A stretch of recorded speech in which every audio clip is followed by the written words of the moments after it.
Well, hello and welcome. I've got to talk about what the trending topic of today is, and that is the favoritism and the racism that's been accused at YouTube. This is a pretty big deal. Corey Kenshin, he's a fairly big YouTuber. He's got 14 million subs.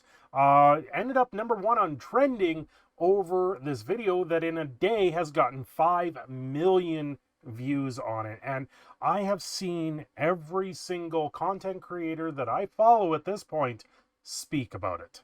We're talking from Moist Critical to Asmongold to Markiplier to Jacksepticeye to many more. Boogie 2988, even more. And you know what? I'm going to throw out some thoughts here because I've got a lot myself to break down on this, mostly because this is talking about an age restriction for a certain game.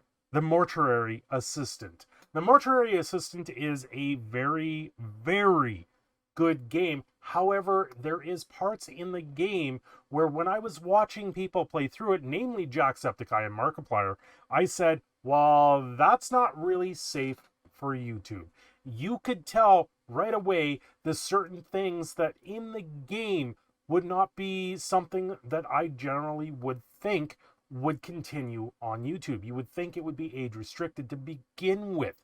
And this is where things break down. Corey Kenshin actually played the Mortuary Assistant and had his video age restriction. And after he spoke to creator support, they said it's this part of the game, or figuring out it's this part of the game where it deals with self-harm and a certain topic where about deletion. And this was something that I personally spoke to just over a week ago in my video, Please Reach Out, because I actually lost a friend to this scenario recently. It's a very saddened topic, and this video that I actually made, which is on screen now, I wasn't even sure if I would be able to get this on YouTube. I wasn't even sure if I would be able to upload it because of the sensitive nature with it.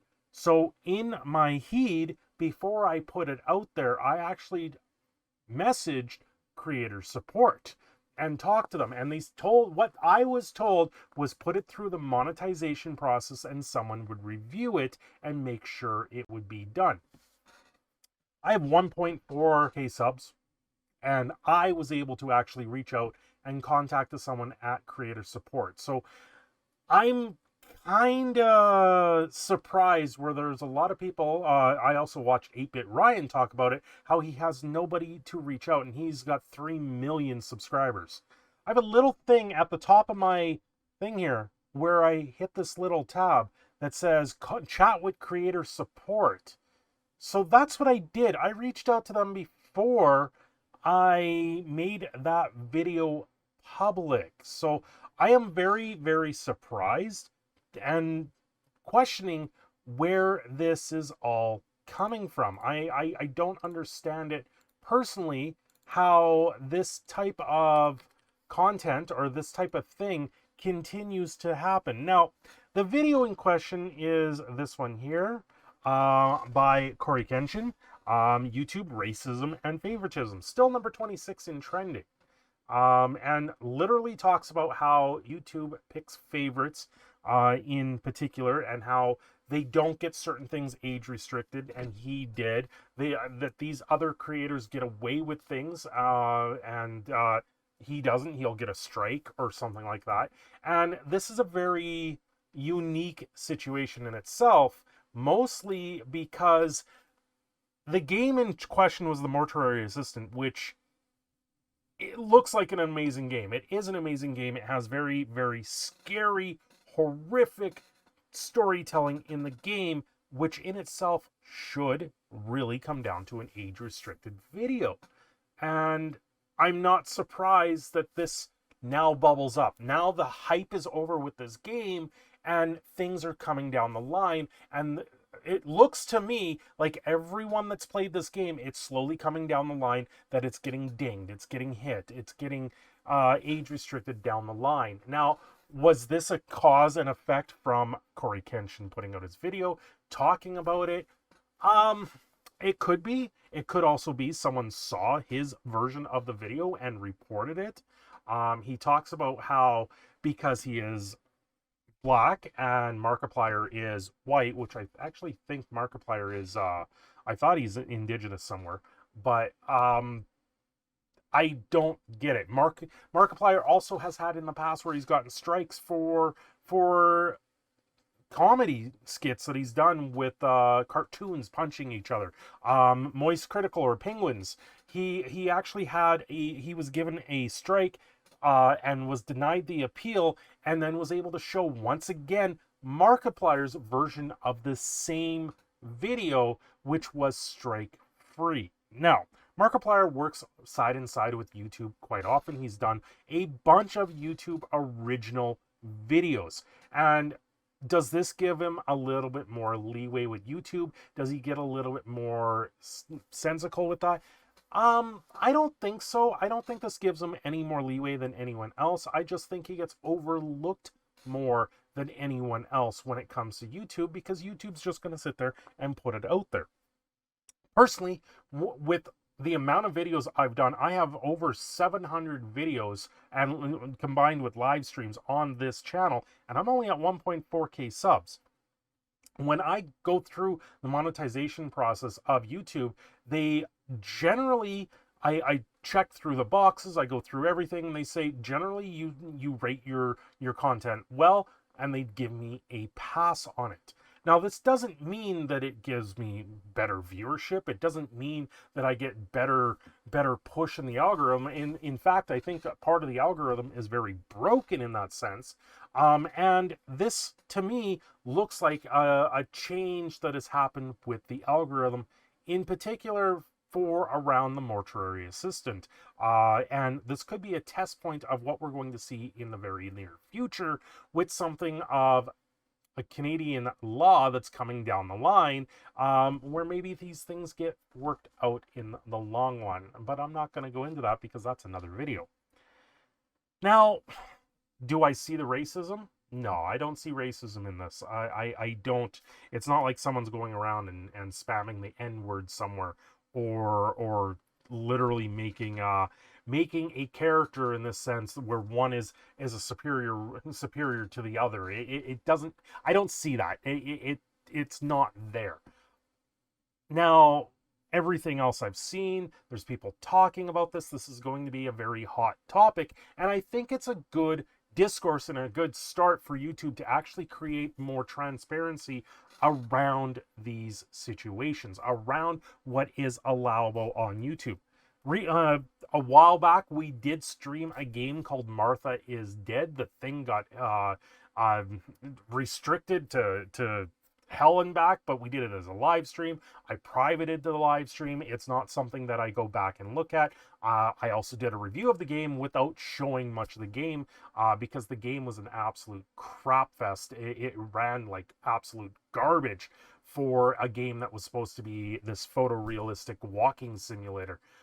So to me, the game itself was very bad. There was some shocking things in that game, and it was hyped up as, oh, there's a horror, and the horror is going to be so much more. No, it was shocking content that revolved around World War II. And because of that is why it got age restricted. It was one of these games where I was playing and I'm like, this is going to get age restricted straight through and through, or it's going to get ineligible for monetization. And I said that right away when I was playing it. I knew that. And you know, there is, on the plus side of things, where 8-Bit Ryan is even talking about how he's editing out a lot of these questionable things, which would be age restricted. And he goes through the editing of it. He blurs it out. He deletes the stuff that's in there, but the video still gets age restricted. And that's part of the algorithm problem in it entirety. Jacksepticeye went over this and talked about how he is privileged, why he gets to do stuff on this platform. And the only thing I got to say to that is Jacksepticeye, Markiplier, Amaranth, you guys were all owned by Disney at one point. So you got that thumbs up for that. If you guys ever watch Player Select, it's a Disney show, and part of that was using their gaming clips for that show. So they got propped up by that, and that is part of the reason why they're gliding in so well into that. I don't have that option. I'm doing this all by myself. I edit, I film these, I do everything possible, and I try to bring my personality to this and just be straight up with a lot of everyone that watches my content. I'm a very small leaf in the entirety of the tree of YouTube, and it's ridiculous that we're now at the point where we've got to talk about this, but at the same time the transparency sucks so much. There's days where I want to make a video on something and I don't make a video on it because I don't know what it'll do. I made a video recently on how Robin Hood has become a Canadian rapper in the modern age. The video did abysmally poor because I generally don't make content on stuff like that. But it was a topic that I thought was worth discussing. I've privated the video because it's doing nothing for me in terms of algorithm search. It brings down the channel. So that is part of the reason why that video in itself has been privated. A lot of the live streams I private or unlist them because once again it creates a scenario in the algorithm that deranks my channel. Although my channel's sitting here down deranked mostly because I took a week off from the passing of my friend. I took a week off from making videos, from making content, and now I'm back to making content. And the last video that did well was the one on Big Fry that I did where he got banned from a video game for being judgmental and showing how the game was not good, how it was almost a scam. So that thing did well. That thing's doing well on the channel right now. But everything else I've put out this week is sitting down there in the gutter. You guys are getting notifications, and 3 of you are clicking on them. This is what YouTube is telling me, that 3 people click on the notifications out of the 140 that get sent out there. And because of that, my videos derank. They don't get any traction, and there's not much I can do about it other than ask all of you to sit there and click on the videos when you see them. Click on them, mute it, and just let it play or something. I'm not even sure where to go with this. I speak to people in DMs and I say, I don't know what's going on here because I've been doing this now 3-4 years and nothing seems to really gain a lot of traction. I have one video that does amazingly well. It still gains upwards to 100 views a day on it. So I keep watching it, and I keep watching it grow and grow and grow, and with hopes that maybe one day it'll snowball into something even more. But until then, I'm going to sit here and do what I do and make my content and try and keep it as real as possible with the rest of you. I'm just going to try and throw it out there. So today, when I'm seeing all of these videos and seeing all of these big name content creators talking about the same thing, it's having the snowball effect in YouTube. Well, where do we go from here? What can we do? I know 8-Bit Ryan brought up the point of if you're going to age restrict it, maybe put a timestamp. They do this for copyright claims. The live stream we did the other day with where I ended up playing Iron Sky, the end of the video or the end of that live stream got copyright claimed for the entirety of the live stream for the music that was playing in the background, which was 3 minutes long. I've been able to cut that out and just leave it. Right? So that they do get better with these, but these tools shouldn't be something that we have to wait for, or a situation bubble up and trend for YouTube to actually make these changes.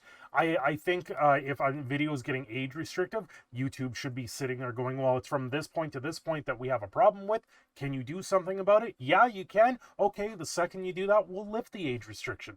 Like that is one of the things, one of the tools that is already there with the copyright system that's in YouTube. And that would just be another tool that perpetuate YouTubers and creators alike that everyone would benefit from. So why does it take something like this really to bubble up? I don't know what all the answer here are. I just wanted to supply my personal insight as a very small YouTube creator in this space.